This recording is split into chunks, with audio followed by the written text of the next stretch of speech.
Bonjour, bonjour, il est 7h35. Bienvenue dans Bonjour PPC, bienvenue à vous tous qui nous rejoignez ce matin. Comme chaque matin de la semaine, du lundi au vendredi, on va parler de tech, on va parler de transformation, on va le parler tous ensemble dans un podcast qui est live, qui est interactif, qui est conversationnel et surtout qui est collaboratif.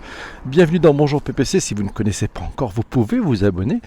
C'est très simple, il vous suffit de vous abonner sur Twitter et de venir participer chaque matin de la semaine, ou sinon vous pouvez aussi me suivre, nous écouter tout ce que cette formidable room va co-créer en direct, en live chaque matin. Vous pouvez écouter aussi ça sur iTunes, sur Google Podcast et aussi sur Spotify. Merci à Arnaud Leroux d'avoir partagé. Bonjour Jean-François, bonjour Massio. Ils sont arrivés, ils sont là, presque tous là. On va laisser les retardataires arriver. Le sujet du jour nous a été proposé hier matin aux alentours de 7h50, 53 ou 54. C'était par Benjamin. Benjamin nous a proposé un sujet. Il y a eu d'autres sujets de proposer. Puis les personnes qui étaient présentes ont voté pour ce sujet. Ce sujet, ça s'appelle ROW. R-O-W-E. Alors probablement que vous allez vous demander ce dont il s'agit. C'est un acronyme pour signifier Result Only Work Environment. Waouh! Un principe assez simple finalement. Et si on était payé uniquement au résultat et pas au temps passé, pas autant de présence passée dans l'entreprise, mais uniquement au résultat. Waouh! Sacré concept. Ouais, l'objectif de ce concept du ROW, du Result Only Work Environment, c'est de payer les collaborateurs en fonction de leurs résultats et non des heures passées au travail. Selon le site maboitecartonne.com, les avantages du ROW sont les suivants. Ça permet de lutter contre le présentéisme. Vous savez, ces personnes qui restent au bureau histoire de dire qu'elles sont au bureau. Voilà, sans être très productives. Ça permet d'avoir des horaires de bureau qui sont plus flexibles. Ça favorise, bien entendu, le télétravail. Ça avantage le travailleur introverti qui a besoin de calme et non pas d'un open space trop bruyant. Ça permet de diminuer les coûts de contrôle. Et oui, vous savez, toutes ces personnes qui vont contrôler qu'on est bien arrivé à l'heure, qu'on est bien parti à l'heure, qui vont contrôler vos tâches, non, ça enlève toutes ces personnes, ça enlève toute cette énergie, ça enlève toutes ces dépenses, puisque vous n'êtes payé qu'au résultat. Donc les moyens, c'est votre problème. À quoi bon faire des heures finalement à partir du moment où vous n'êtes pas payé en fonction de ce nombre d'heures travaillées, mais uniquement en fonction du résultat. Oui, je sais, ça décoiffe un peu. C'est le sujet du jour et merci Benjamin de nous avoir proposé ce sujet. D'ailleurs, je ne sais pas si Benjamin est arrivé. Et nous avons Michel qui est arrivé. Bonjour à Patrick, bonjour à Guillaume. Chris est là. Hello, ça va. Alors, le ROW, Result Only Work Environment. Et oui, ça pose effectivement la question qui est à la base du modèle, quoi. Et si les salariés étaient jugés uniquement sur le travail fourni et non plus sur la manière de l'accomplir. Sujet intéressant parce que ça amène la flexibilité des horaires, la liberté d'action. Finalement, quand un manager vous fixe des objectifs, est-ce à lui de vous dire comment il faut que vous les atteigniez ? Il pourrait vous donner des conditions favorables, mais c'est peut-être un peu votre job de trouver les moyens, les process, les méthodes, les outils, la façon de faire pour atteindre l'objectif. Et oui, c'est ce qu'on demande en fait à un sportif aussi. Son objectif, c'est d'atteindre des résultats, voire le dépasser. La façon dont il le fait, même s'il a un coach avec lui, c'est assez différent. Alors Sun Microsystems, vous connaissez cette boîte, a calculé qu'ils économisaient environ 300 millions de dollars par an en laissant presque 50% de leurs employés travailler d'où ils le souhaitent. Intéressant. Patrick nous signale que des estimations de 2015 ont établi que 10 à 15% des entreprises américaines se sont converties au ROW, au Result Only Work Environment. Mais aussi certaines entreprises sont revenues en arrière, on le verra tout à l'heure, et pas des moindres. Peut-être que c'est très compliqué à implémenter, on en parlera. Laura nous signale le site du cabinet GoRow. Alors ils disent qu'en fait le principe, c'est un cabinet qui accompagne les entreprises à passer et appliquer cette méthode, orientée uniquement résultat et non pas temps de travail, temps de présence. Donc forcément, on gagne de l'autonomie. Les clients avec les équipes et les départements sont entraînés par cette cabinet de conseil pour mettre en place ce système. Et donc effectivement le RAW c'est aussi un écosystème. On le verra tout à l'heure, le faire tout seul c'est pas possible. Ça ne peut se faire qu'en équipe, de façon à ce que la compréhension d'ensemble fonctionne, que le modèle d'ensemble fonctionne. Result Only Work Environment, on en parle ce matin dans Bonjour PPC. Alors, dans les entreprises ou dans les places, les endroits où le RAW se passe bien, il n'y a pas d'heure, il n'y a pas d'horaire, il n'y a pas de badgeuse. On ne vous demande pas de venir en réunion. C'est votre problème. Vous voulez atteindre l'objectif, débrouillez-vous. Waouh, c'est chaud, hein. C'est un peu peut-être pour notre mentalité européenne, française ou européenne, un peu compliqué. C'est peut-être plus applicable aux anglo-saxons. Vous me direz ce que vous en pensez tout à l'heure. Merci à tous ceux qui sont là. N'hésitez pas, vous pouvez partager, retweeter si ce n'est pas déjà fait. Voilà, si vous pouvez partager sur Twitter, ça sera très sympa. Et puis s'il y a des petites phrases, des petits mots, des trucs qui vous interpellent, vous pouvez aussi faire des tweets avec ces petites phrases, ces petits mots. Ouais, c'est sympa. Voilà, on y est parti. Alors Jérôme nous dit que la démarche RAW est utile en ces temps de changement de paradigme. Elle nous fait nous questionner sur le lien entre organisation du travail, performance au travail, équilibre personnel. Benjamin nous dit, pour faire simple, on est face à une stratégie de management RH centrée sur les résultats. C'est un outil de lutte contre le présentéisme très intéressant. C'est dur à appliquer, effectivement, nous dit OiseauWeb. Et oui, c'est dur à appliquer. Bonjour Thaïlande, bonjour Life 660. La télé au travail, nous dit le vautour. Il est tout à fait pour la télé au travail. C'était le phase du jour. Alors Sun, oui, Patrick nous dit que Sun Microsystems, c'est Oracle aujourd'hui. N'oubliez pas. Effectivement, Result Only Work Environment, c'est le sujet du jour. Alors c'est une méthode qui peut être dure, mais je pense qu'elle laisse la part belle aux personnes créatives, ça c'est mon point de vue, qui peuvent trouver d'autres façons de faire le job. Et pourquoi donc imposerait-on une façon de faire le job alors que les objectifs sont déjà fixés ? Le collaborateur devrait peut-être être libre de choisir les moyens, les process pour parvenir à l'objectif. Sinon, il a double peine. Non seulement il a l'objectif à atteindre, et en plus, on lui dit qu'il faut qu'il passe par le point A, le point B, le point C, le point D. Et donc, tous ces freins qui fait que peut-être péniblement, il va arriver au résultat. Et si quelqu'un trouvait, d'une façon plus créative, une autre façon d'arriver au résultat, peut-être plus rapide d'ailleurs, on ne sait pas. Arnaud nous dit, c'est un enfer, le RAW, pour celles et ceux qui aiment les cadres stricts et très ordonnés. Je pense qu'il faut vraiment être agile dans son organisation. Oui, Arnaud, je partage ton point de vue. Laura nous dit, je suis pas sûr que la part variable n'est pas des éléments inconscients autour du temps de présence.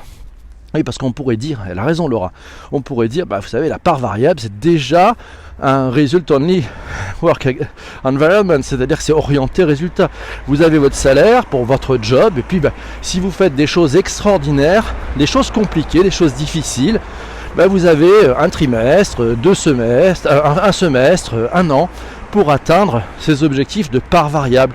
Généralement, cela, c'est votre problème, quoi. C'est votre façon de vous débrouiller. Si vous arrivez à les faire en 1 semaine, c'est génial.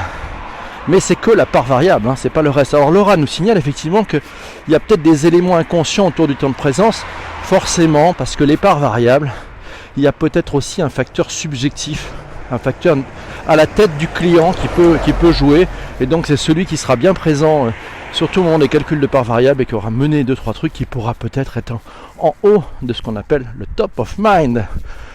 Mes amis, rappelez-vous-en quand ça sera de part variable. Jean-François nous dit, je viens de comprendre à travers vos contributions que j'étais en mode RAW tout en naviguant entre plusieurs activités. C'est un slasher, on va parler des slashers, qui ne compte pas son temps, qui use et parfois abuse de cette liberté. Je suis un slasher rower. Exact, c'est bien vu Jean-François, j'en suis persuadé.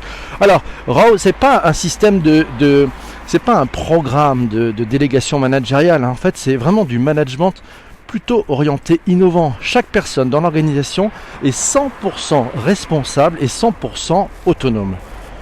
Ça veut dire que chaque employé est hyper transparent au sujet de la façon dont on mesure sa contribution aux résultats de l'entreprise, ses résultats. Ouais, c'est chaud, hein. Et donc les managers sont pas là pour manager le travail, ils sont là pour au contraire aider les collaborateurs. Ça change beaucoup de choses, ça se rapproche peut-être un tout petit peu de l'holacratie. Peut-être on en parlera d'ailleurs, peut-être de l'holacratie dans un futur. Bonjour PPC. Patrick Massieu nous dit les secteurs où l'euro marche le mieux sont évidemment plutôt les services financiers, le B2B ou dans le high-tech. C'est plus compliqué mais pas impossible dans le secteur industriel. Jérôme, avec les évolutions du travail, il va y avoir de fortes vagues de départ et les salariés qui vont devenir des sous-traitants. Par exemple, dans la maintenance, les entreprises cherchant à variabiliser leurs charges. L'euro va être d'actualité dans des situations comme celle-ci. C'est bien probable. Alors, et vous? Est-ce que vous êtes pour le Result Only Work Environment? Ou au contraire, vous vous dites, ah non, pas de ça chez moi, tout va bien, on va pas commencer à s'orienter sur les résultats. J'attends vos commentaires, c'est du direct, on compte sur vous.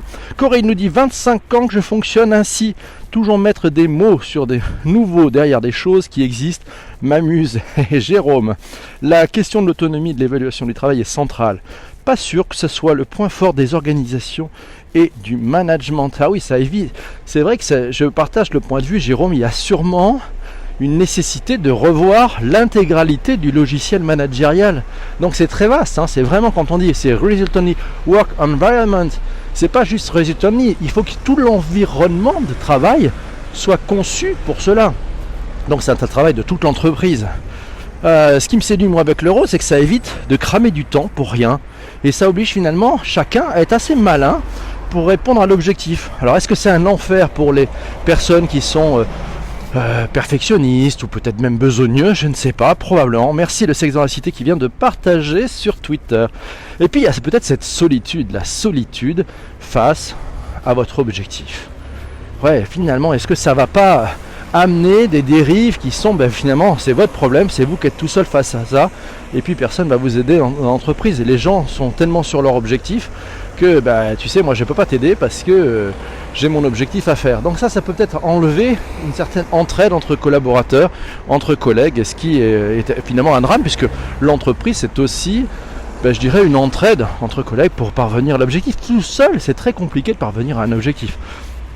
Isabelle, alors, nous dit responsabilisation contre liberté, l'idée est super séduisante. Ensuite je me demande comment cela se passe quand la charge de travail en entreprise est très fluctuante et qu'il faut s'adapter collectivement. Est-ce que c'est compatible avec l'esprit assez individualiste finalement du Result Only Work Environment? Corinne nous dit, c'est pour les slashers. Oui, Jérôme dit slashers, ce sont des raw natives. Exact. Jérôme, toujours, le temps de présence dans le groupe est aussi lié aux représentations sociales, aux liens sociaux, indépendamment du travail effectif et des résultats. Comme évoqué, c'est avant tout culturel, culture des personnes et culture du groupe et culture du secteur d'activité. Alors bien sûr, on peut dire les auto-entrepreneurs, les freelances. Ok, pour eux ça marche, mais dans l'entreprise, comment transformer le modèle qui est établi depuis si longtemps? Chris nous dit c'est la déshumanisation des rapports humains au travail, il y a ce risque. Jean-François nous dit le rower est quand même l'employé des temps modernes. Eva nous signale que certains ne savent pas se protéger. Merci à Life 660 pour le super cœur. On va donc pouvoir changer de couleur. Et oui, les super cœurs, c'est le changement de couleur comme vous le savez. C'est vrai, il y a trop d'enfants en France, nous dit le vautour. Guillaume nous dit on perd l'intérêt commun, l'entraide et un effondrement de la culture d'entreprise. Ouais, je pense que c'est le risque, sauf à se dire, Guillaume, en fait ça fait partie de la culture complète de l'entreprise et il y a eu les moyens de cette transition qui fait que on a tous co-construit ce modèle. Mais ça suppose un changement complètement fou de nos paradigmes habituels. Je suis d'accord avec toi, c'est-à-dire que ça ne peut pas se faire d'un coup, soit c'est un mouvement d'ensemble, orienté là-dessus, qui crée une sorte de culture d'entreprise. Mais ça doit être des boîtes très dures. Moi j'avais un patron qui il y a quelques années m'a dit « Seul le résultat compte ». C'est quand même dur comme phrase, « Seul le résultat compte ». C'est-à-dire que, est-ce que pour rentrer ce contrat, il a fallu que je kidnappe le chien de mon futur client pour lui faire signer le contrat? Ouais, seul le résultat compte, mais non. Donc c'est pas ça. Donc en fait, c'est vrai que c'est assez dur de dire seul le résultat compte. Et la forme, et la façon de le faire, et le savoir-être, et le savoir-vivre. On en fait quoi là, si c'est que le résultat qui compte? Qu'en pensez-vous? Alors, Bass Monkey nous dit ça revient à être payé à la commission, non? Oui, ça pourrait être ça, mais c'est-à-dire que tu n'es payé qu'à... Alors pour les vendeurs, je pense que pour les commerciaux, c'est une méthode qui existe finalement déjà. On en parlait un petit peu hier avec Jean-François. Moi je pense que par exemple, si on prend les agents immobiliers, Certains n'ont pas de fixe, ils ne sont covariables. Effectivement, alors ils passent beaucoup de temps. Jean-François me disait que certains lâchent l'affaire parce que autant passer, c'est pas rentable. Donc c'est très dur. Et puis certains, finalement, au bout de 3 ans, 4 ans, quand ils ont bâti leur portefeuille, quand ils commencent à être connus, finalement c'est vrai que ils font de très beaux chiffres. Alors c'est pour certains, c'est rare, mais ils sont payés uniquement au résultat, pas au temps passé. Et si par leur contact, leur réseau, ils mettent une journée à signer une affaire, c'est pas mal. Mais en moyenne, c'est pas ça. On s'aperçoit qu'il y a aussi une tendance, ça peut étaler du temps. Et c'est du temps qui est non payé. Donc il y a plein de problèmes de législation. Je pense que c'est pas tout à fait jouable. Tous ensemble. Et l'humain là-dedans nous dit ouais, payer au rendement, aussi pas de résultat, au moins de résultat, pas de salaire. Oui, c'est chaud quoi. Non, c'est du bonus. Mon fils a le système dans son entreprise. On dit quoi sur les handicapés? On pourra en parler plus tard. C'est un autre sujet. On a parlé de la tech et des handicaps. Payer à la com, c'est 16 heures de boulot par jour. Ouais, et c'est compliqué. Je suis d'accord. C'est Baz Monkey qui nous dit ça. Et c'est vrai que c'est très compliqué. Donc ça revient toujours à cette notion du temps. Comment on fait pour sortir de ce truc? C'est le paiement au temps. Même si vous prenez des freelances. Les freelances, quand il fait un devis, il estime son temps passé. Et donc va dire, je vais passer 2 jours, 3 jours, 4 jours pour fabriquer, je ne sais pas moi, un logo, une affiche, autre chose si vous êtes créatif. Sacré impact en tout cas, ce ROAS, pour le management intermédiaire, c'est-à-dire que le mode petit chef finalement perd de son truc parce qu'en fait, il n'y a plus besoin de faire du reporting, j'ai l'objectif ou j'ai pas l'objectif. Voilà, donc je vais pas passer du temps et donc je vais peut-être enlever les 20, 30, 40% de temps de reporting quand on me dit et t'en es où? Voilà, ça c'est peut-être ça qui va. Le blog Bien au travail nous donne les avantages du RAW. Parmi tant d'autres, il réduit les temps de déplacement des employés, il rend les employés plus heureux, il réduit les frais généraux des bureaux, permet de se concentrer sur les résultats plutôt que sur le présentéisme. Les employés sont ainsi d'organiser leurs horaires pour être en adéquation avec leur vie privée, ce qui réduit le stress, permet de travailler sereinement sans être soucieux d'arriver en retard pour prendre les enfants à la garderie. Ouais, il y a peut-être une qualité de vie qui nouvelle, mais quand même quelle pression. Ouais. Le temps coûte plus cher que l'argent, c'est pas mal. Je suis payé à la com, eh oui. Alors Best Buy, vous savez, alors les deux fondateurs de cette méthode RAW, en fait ils ont arrêté. Best Buy, c'était les deux fondateurs, ils ont monté cette méthode chez Best Buy et il se trouve que Best Buy a arrêté. Alors quand Patrick nous disait qu'il y a 10 à 15% des entreprises qui sont orientées là-dessus, c'est un modèle, c'est une méthode, je pense que c'est pas applicable partout. Laura nous dit en fait c'est la façon de travailler de plus en plus de gens sans le dire. Mais le problème français de valoriser le temps passé au travail versus les résultats rend la transformation beaucoup plus difficile en France. On adore les gens qui travaillent et qui restent tard. Laura nous signale que quand elle travaillait en Angleterre ou aux États-Unis, on considérait les personnes qui restaient le plus tard possible comme les moins performantes. Probablement une question de culture. Voilà, Mathieu nous dit on pourrait mettre un tableau de bord dans des écrans dans l'open space avec affichage des performances de chacun. Voilà, start-upeuse, Patrick nous pense qu'il y a ceci chez Blablacar. Il me semble avoir vu quelque chose du même type chez Melty. C'est-à-dire c'était la productivité, c'était les résultats, c'était le nombre d'articles écrits par les journalistes et les rédacteurs. Et si effectivement tu écris et tu as 2 articles à écrire par jour, si tu les as écrits en une matinée, tu peux rentrer chez toi, si c'est ça l'objectif. Mais peut-être que c'est 3 ou 4 articles qui mettent la pression. Les amis, merci à Benjamin, je ne l'ai pas vu dans la room, de nous avoir parlé et proposé ce thème, le Result Only Work Environment. C'est être payé pour ses résultats, pas pour le temps passé. C'était un sujet à débat, ça sera sûrement à suivre. Si jamais ça arrive dans votre boîte, vous pourrez dire j'étais au courant, j'en ai entendu parler. Voilà, j'ai pu participer aujourd'hui à ce podcast. Mes amis, il est 7h53, c'est le moment le plus important probablement de cette matinée, c'est celui de trouver et de proposer le thème de demain. Et oui, de quoi allons-nous parler demain matin à 7h35 en direct sur Twitter, en audio? C'est vous qui proposez le thème, on est parti, on l'accroche aux ceintures. C'est parti pour les thèmes. Alors, le petit stock, on regarde un petit peu ce qu'on a en stock, histoire de vous donner quelques idées si vous avez du mal à vous lever ce matin. Nous avions l'employee advocacy, les nouvelles interfaces, le design sprint, la pollution numérique, la blockchain, travailler en mode agile, la pet tech, les chatbots, les startups, tiens. Les startups, on pourrait parler des startups, le cloud, le langage inclusif, le transhumanisme, Le deepfake, le passive revenue, le free floating. Que voyez-vous? Qu'avez-vous envie? Les chatbots? Alors, le thème, les chatbots, c'est Carole qui nous propose les chatbots. Qu'est-ce que vous en pensez? Le télétravail? Ouais, c'est le thème, Jean-François. Attends, c'est bien parce que ça permet de nettoyer.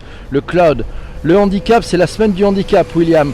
Oui, alors Handitech, on en a parlé la semaine dernière. Peut-être qu'on pourrait en reparler si vous voulez, mais on en a parlé la semaine dernière. Donc les réseaux sociaux d'entreprise, oiseaux, chatbot. Ouais, le chatbot, pas mal. Qu'est-ce que vous en pensez? On prend le sujet de le passive revenu. Le passive revenu, on va se le garder parce que je pense que c'est un sujet, vous allez voir, extrêmement intéressant. C'est comment gagner de l'argent sans rien faire. Voilà. Enfin, sans plus jamais y revenir. C'est-à-dire gagner de l'argent sans... Voilà, du chatbot. Le gross hacking, bon ça. La porn food, oui, pourquoi pas. Alors je vais prendre, vous savez ce que je vais faire? Je vais prendre des photos parce que il faut qu'on garde un petit peu les thèmes possibles pour qu'on puisse avoir un peu du stock. Je propose, si vous êtes d'accord, puisque vous avez voté, je pense, pour les chatbots, donc il y a Marc à voter pour les chatbots, Massio à voter pour les chatbots, on est parti. C'est Carole qui a tiré la première en disant « Et si on mettait les chatbots au pot ?» Demain matin, 7h35, en direct sur Twitter. Soyez là, soyez au rendez-vous, on va parler des chatbots. Et oui, alors ces chatbots, il y a plein de sujets, c'est assez d'actualité. Allez, pour taquiner, moi j'appelle ça le serveur vocal interactif des années 2018-2019. Non, je taquine, on va en parler un peu plus sérieusement, vous allez voir. On a quelques experts qui vont venir ici. Chatbot, merci Carole, merci. C'est les chatbots, c'est parti. Ok Chris, voilà. Alors vous le savez, il est 7h56, c'est l'heure du Return on Time Invested, c'est le ROTI. Je vous rappelle, pour ceux qui nous découvrent, pour ceux qui découvrent cet espace de collaboration, cet espace de conversation, si vous estimez avoir perdu votre temps, vous n'avez rien appris, que le sujet du jour était nul, que vous voulez plus revenir, vous tapez 1, ça nous donnera une indication. Et puis si vous avez trouvé ça très intéressant, vous dites tiens, c'est pas mal ce rendez-vous, on va être en conversation, j'apprends des choses, je suis en train avec toutes les personnes qui sont là finalement d'apprendre, de faire ma veille, d'être un peu incollable sur certains sujets. Vous pouvez mettre 5. On est parti pour les notes. Alors, Carole nous met 5, Massio nous met 5, Célène nous met 5, Chris nous met 5, Bass Monkey nous met 5, merci Bass. Oiseau 4,5, Marc nous met 5, Guillaume nous met 5, super, j'ai loupé l'intro. Ça restera en replay, c'est disponible sur toutes les bonnes plateformes de podcast, disponible sur iTunes, disponible sur Google, disponible sur Spotify, tous les soirs aux alentours de 19h je crois, c'est le robot qui publie, donc voilà. Si vous n'êtes pas encore abonné, merci William, il a mis 5 aussi, vous n'êtes pas encore abonné à PPC, vous pouvez vous abonner sur Twitter, n'hésitez pas d'ailleurs à retweeter, d'ailleurs on va regarder un petit peu si vous avez été très très fort en retweet, c'est important le retweet, ça permet de faire connaître cette émission à plein de monde. Bonjour Valérie, bienvenue, et 10h, 10h, non 10h, j'arrive pas à le mettre sur 10h, il demande trop de papier, c'est trop compliqué. Alors, tiens, j'ai plein de choses très intéressantes, on y va, partager, alors qui c'est qui a partagé? Tiens, j'ai tellement de retweets en ce moment. Oui, alors il y a Humanao qui a partagé, il y a Jean-François, il y a Rabzanani, merci, on compte sur vous. Il y a Arnaud Leroux aussi qui est là, c'est cool. Et voilà, Alain Barraquet a retweeté, mais ça c'était le tweet d'hier, merci Alain. Bienvenue à vous tous mes amis, c'est exactement, quelle heure est-il? Il est exactement 7h58. Normalement aux alentours de 7h58, on n'a que d'amour sur cette room. Il y a beaucoup d'amour, il y a beaucoup de cœur. Voilà, on va changer les couleurs, c'est sympa, n'hésitez pas, on peut s'amuser. Voilà. Vous voulez qu'on finisse avec quelle couleur? Est-ce que vous voulez du rouge? Vous voulez du jaune? Allez, on va faire le vert peut-être? Allez, le rose. Le rose, c'est pour l'amour. Jean-François, qu'en pensez-vous, très cher? Hello Larome, bonjour Corinne. On va le laisser en replay. Ravi de te voir. J'espère que tu vas bien. Merci pour tes différentes contributions sur ce thème du Result Only Work Environment. Mes amis, 7h59, chef de cabine. Alors les chefs de cabine, ils sont Jean-François et Eva. Je ne sais pas qui fait le chef de cabine aujourd'hui. Ça sera une colle. Peut-être que le chef de cabine a déjà sauté avec le parachute aujourd'hui, je ne sais pas. Il y a toujours le chef de cabine. Le chef de cabine, il donne l'heure et il signale aux alentours de 7h58 qu'il est assez... Nous allons atterrir, que nous allons effectivement devoir fermer les bagages, que cette émission va se retrouver au boulot. Result only, work environment. Alors. Donc, PNC à vos postes. Vérifiez vos vis-à-vis. Désarmement des toboggans. On se retrouve demain à 7h35 dans Bonjour PPC. Parlez-en autour de vous. Si vous avez trouvé que ce podcast est assez original dans sa forme, dans sa façon de fonctionner, puisqu'on est en direct et on est en collaboratif, on le fait tous ensemble, n'hésitez pas à en parler de vous au boulot. Salut, belle journée à vous tous mes amis. Bonne journée, soyez heureux, n'ayez pas trop froid. Je vous embrasse très fort. Ciao.